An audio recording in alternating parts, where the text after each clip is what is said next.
So Kyle, I'll go with you first, and I'm going to start with something simple. Coach of the year.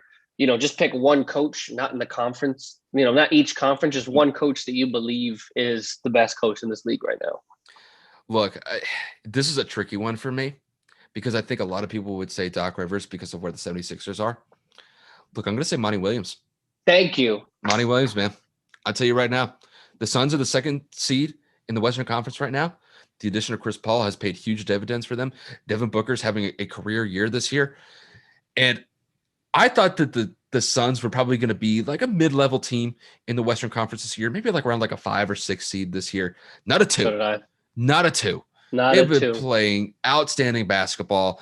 Just, I love what Chris Paul has brought to this team because even if you look at what Chris Paul did with OKC last year, OKC I didn't even think was even remotely a playoff team with Chris Paul last year. Obviously proved me wrong, proved a lot of people wrong. They ended up getting the 5 seed last year with Yeah. OKC and got them to 7 games against a pretty solid Houston team. I just think that the addition of Chris Paul has been amazing for them this year. Obviously, he doesn't have the greatest stats this year, but I mean, for the money that he's getting paid this year, he's playing absolutely outstanding. But I could go on and on about Chris Paul, but we got to talk about the coach here. It's Monty Williams. Monty Williams has been one of the most underrated coaches in the league for a very long time. He is having a ton of success with this really young Phoenix team. And I loved the way that he addressed that team last year, where it kind of After the brought them all bubble, together. I loved it.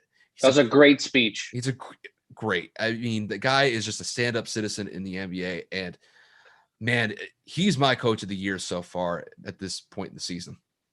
Yeah, no, I mean, since you pretty much stole all my thunder, I'm going to go and counter that with just a backup coach. And I am going to say Doc Rivers because I believe that Doc Rivers is showing that last year, obviously the way that the playoffs ended with the Clippers getting bounced by Denver when they were up 3-1. And pretty much everybody kind of blaming Doc for all of that and then hiring Tyronn Lue right behind his back, like Ty was going to make a big difference. I found it to be a little disrespectful because we're talking about Doc Rivers as one of the greatest coaches this game has ever seen. And Paul George was having an absolutely atrocious postseason.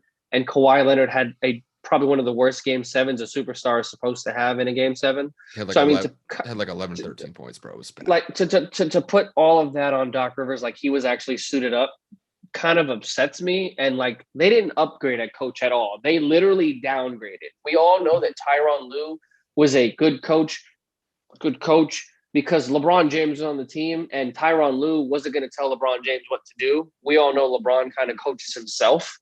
So to literally say, yo, we got a better coach sitting right next to him is just stupid to me. That just makes no sense. He has an MVP caliber player in Joel Embiid right now playing out of his mind. You have Ben Simmons in the running for the defensive player of the year, who is starting to at least shoot the basketball more than he normally does. I'm not saying he's becoming a stud by any means, but you do see some aspects of his game improving. The team as a whole seems to have drastically turned its motivation around, its mindset, because they are the number 1 seed in the Eastern Conference. And overall, they just look like they're playing a lot better. Joel Embiid is leading the way, but the team as a whole is playing stellar basketball. Yeah. And a lot of that is in light to Doc Rivers. And for him to turn around a team that was, what was the 76ers last year? A bottom 3 seeded team, like a 6, 7, or 8 seed? I think they were a 7 seed last year. Like they were at the bottom of the Eastern Conference, which would have been out of the Western Conference playoffs. But it's the point of he turned the team around. He managed the ego of Joel Embiid. He, like I said earlier, he kind of weathered the storm that was the process. And I think that they're playing great basketball. And I think Doc Rivers deserves a lot of respect because he has dealt with similar situations like this throughout his whole career. I really think that this is a 2-man race between Doc Rivers and Monty Williams at this point. It's just, for me personally, I love what Monty Williams has done by developing these young bulls on the Suns this year.